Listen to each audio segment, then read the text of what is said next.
नमस्ते good evening भनेर सबैजनालाई स्वागत छ हाम्रो भिडियोमा भन हाम्रो चाहिँ हैन बेलुकाको खाना खाने बेला भर्खर हुँदैछ अनि बेलुकाको खानामा चाहिँ मैले बनाएको छु आज आलुदम अनि खाना अनि यिनीहरू चाहिँ खानालाई एकदम एक्साइटेड भइरहेको छ। अब भने म खाना पस्किन्छु। नानी तपाईँ बटुकोमा नखानु ल, तातो हुन्छ। बटुमै खाने, बटुकोमै खाने अरे उसले, खोइ के रह्यो यसमै खाने भन्छ। अनि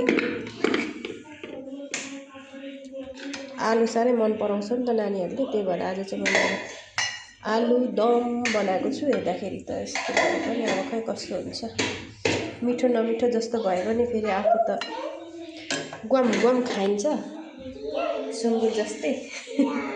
सुँगुरले खान्छ नि त जसरी भए पनि, जस्तो भए पनि त्यस्तै, मिठो भए पनि नमिठो भए पनि म चाहिँ बङ्की बङ खाने हो। त्यस पछाडि गर्लम्मै मटाउने हो। लिनुहोस्।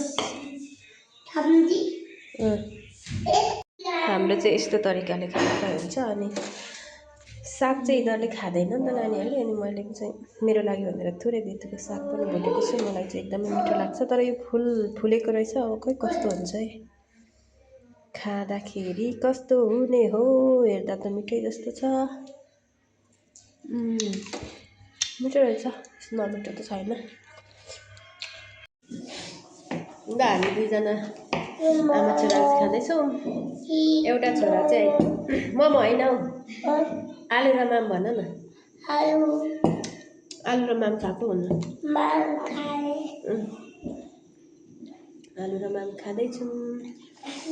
आलु दम हो, आलु होइन। टाउको दुखेर सल भागिरहेको छ, खै के भएको। न मिठो रहेछ।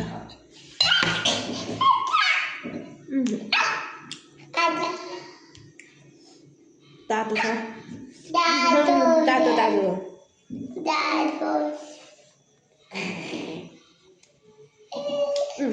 तातो छैन, छैन तातो। कस्तो तातो भयो। बेथुको साग फुलेको थियो र पनि मिठो हुँदो रहेछ। बेथुको साग चाहिँ दबाई अरे भन्छ नि त।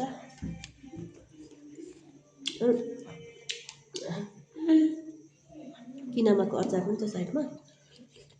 मेरो त थाल पनि यस्तो भएर खासै देखेको छैन।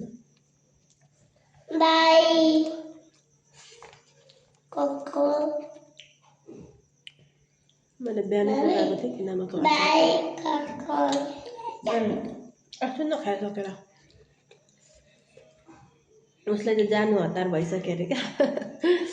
बाई भनिरहेछ, खालि बाई गएको।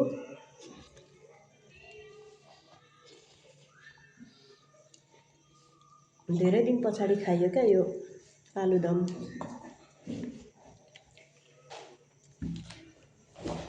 नानीहरूले चाहिँ आलु नै मात्रै खान मन गर्छ नि त बढी, अनि खालि आलु भुजुरी भुजुरी भन्छ। आलु भुजुरीमा चाहिँ तेल बढी हुन्छ र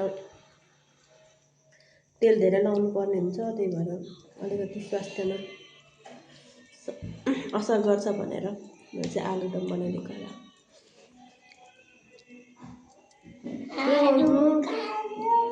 केटाकेटीहरू भनेको मान्दैन। आलु भुजुरी खाने भन्छ, म आलुकै परिकार आलुदम बनाइदिएको।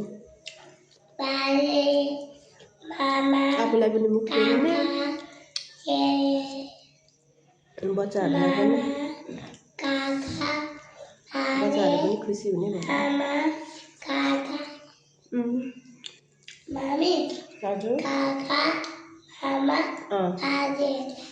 काका मामा बाजे नि। मामा भोलि आउनुहुन्छ। मामा भनेपछि फेरि ऊ चाहिँ हुरुक्कै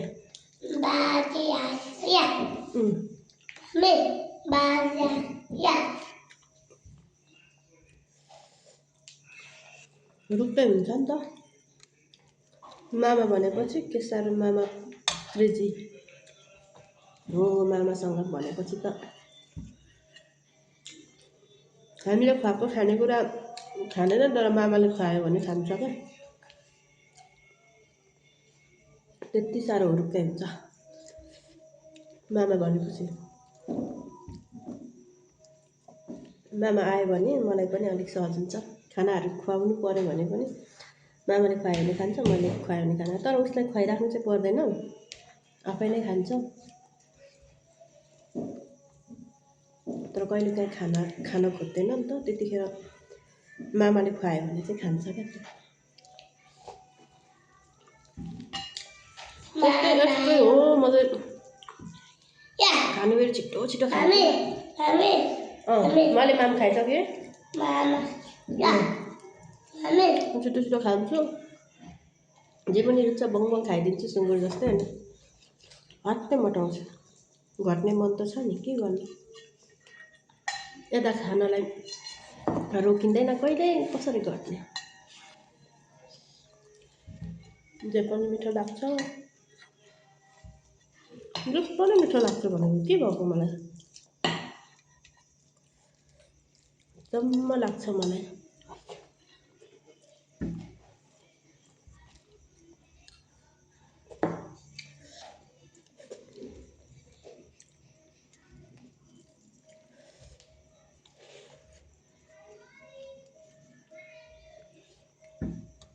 मिठो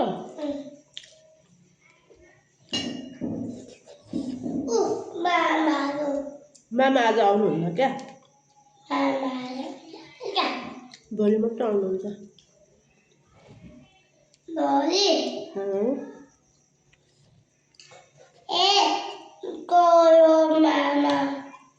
मामा गयो होइन, जानुभयो भन्ने।